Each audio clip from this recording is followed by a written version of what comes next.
जब हम भक्ति शब्द सुनते हैं तो हमारे मन में क्या चित्र उभरते हैं? मंदिर में बजती घंटियां, धूप और दीप का सुगंधित धुआं, ऊंचे स्वर में गाए जा रहे भजन, मंत्रों का जाप, तीर्थ यात्रा पर निकले श्रद्धालुओं की भीड़, या फिर घंटों तक पूजा घर में बैठकर की जाने वाली शास्त्रीय पूजा। निसंदेह ये सब भक्ति के बहुत सुंदर और महत्वपूर्ण अंग है। यह वो मार्ग है जिन पर चलकर अनगिनत आत्माओं ने शांति पाई है। पर क्या भक्ति केवल इन बाहरी क्रियाओं तक ही सीमित है? क्या हो अगर मैं आपसे कहूँ कि भक्ति का सबसे बड़ा रहस्य इन सबसे परे एक ऐसे स्थान पर छिपा है जहाँ कोई कर्मकांड नहीं, कोई मंत्र नहीं, कोई मूर्ति नहीं, बल्कि केवल एक भाव है।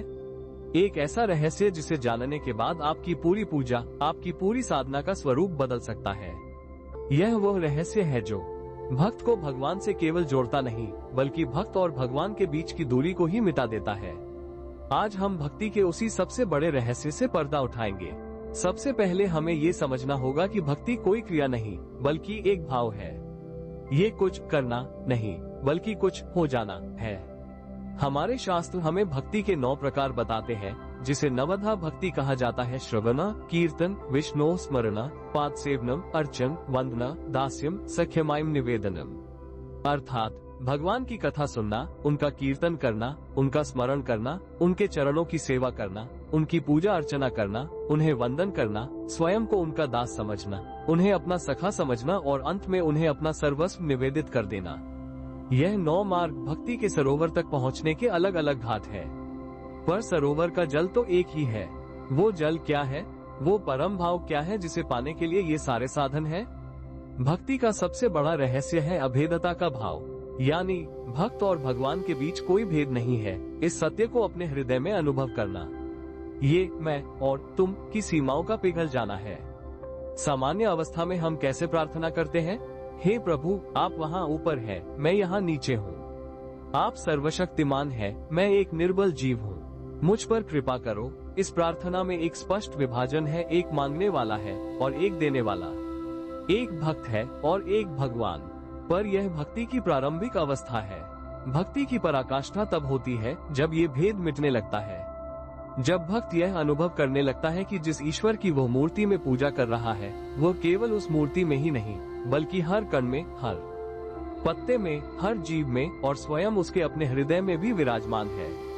जब उसकी प्रार्थना हे प्रभु मुझे शक्ति दो से बदलकर हे प्रभु आप ही मेरी शक्ति हो में परिवर्तित हो जाती है, जब वो यह मानने लगता है कि उसके हाथ से हो रही सेवा वास्तव में प्रभु ही अपने हाथ से करवा रहे हैं, जब वो अपने सुख दुख को अपना न मानकर प्रभु का ही प्रसाद मानने लगता है, यही अभेदता का भाव है। यही भक्ति का चरम रहस्य है।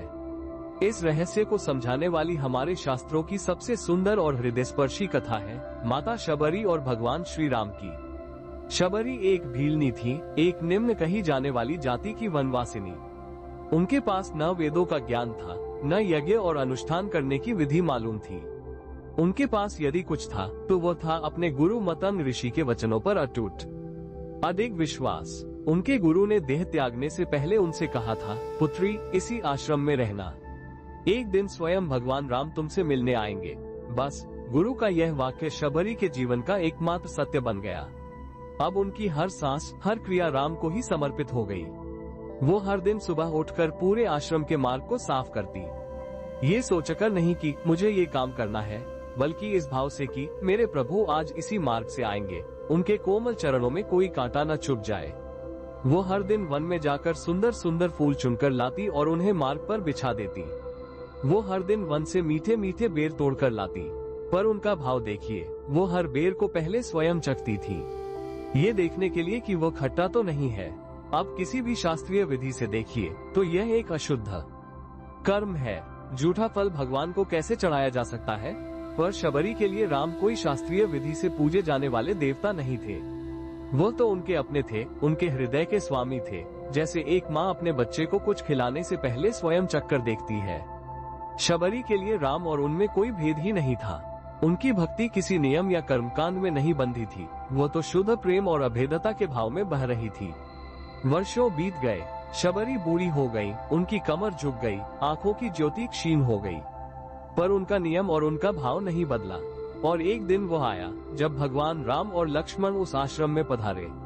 राम ने किसी ज्ञानी पंडित या तपस्वी को नहीं, बल्कि उस सरल हृदय भीलनी को खोजा। जब शबरी ने राम को देखा तो वो सब कुछ भूल गई।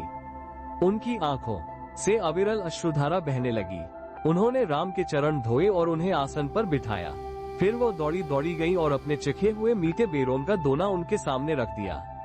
लक्ष्मण ये देखकर चौंक गए, पर भगवान राम, जो भाव के भूखे थे, उस निश्चल प्रेम को तुरंत समझ गए।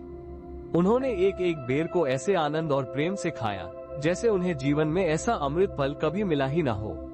क्यों? क्योंकि वो बेर केवल फल नहीं थे, वे शबरी के वर्षों के इंतजार, उनके निश्चल प्रेम और उनके अभेदता के भाव से सने हुए थे। शबरी ने कभी यह नहीं सोचा कि मैं एक तुच्छ भीलनी हूँ और राम परम ब्रह्म है। उन्होंने तो केवल ये सोचा, मेरे राम आए हैं और मुझे उन्हें सर्वश्रेष्ठ वस्तु खिलानी है। यही वो रहस्य है जिसे ज्ञानी ध्यानी भी नहीं समझ पाते। तो इस रहस्य को हम अपने साधारण जीवन में कैसे उतारें? पहला कदम है अपनी पूजा और प्रार्थना के भाव को बदलना। जब आप पूजा करने बैठे तो यह मत सोचिए कि आप एक क्रिया कर रहे हैं। यह अनुभव कीजिए कि आप अपने सबसे प्रिय, अपने हृदय के सबसे निकट बैठे व्यक्ति के साथ समय बिता रहे हैं।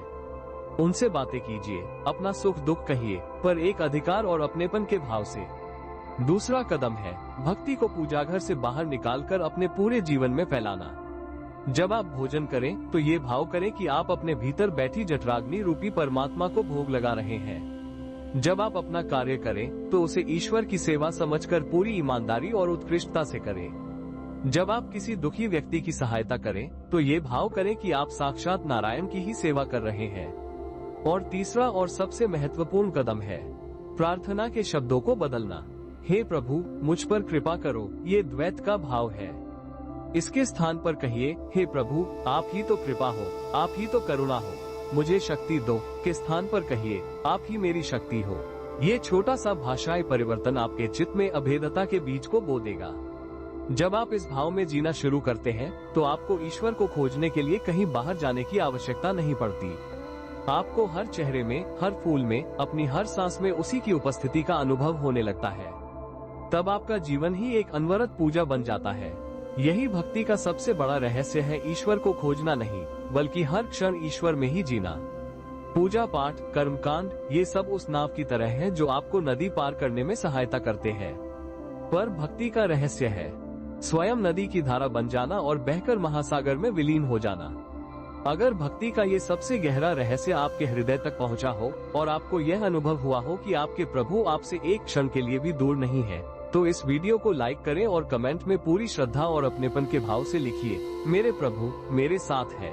इस गूढ़ संदेश को अपने प्रियजनों के साथ साझा करें ताकि वे भी भक्ति को क्रिया से ऊपर उठाकर भाव के स्तर पर अनुभव कर सकें। और ऐसे ही गहरे आध्यात्मिक संदेशों के लिए जुड़े रहिए श्री हितवाणी से। धन्यवाद।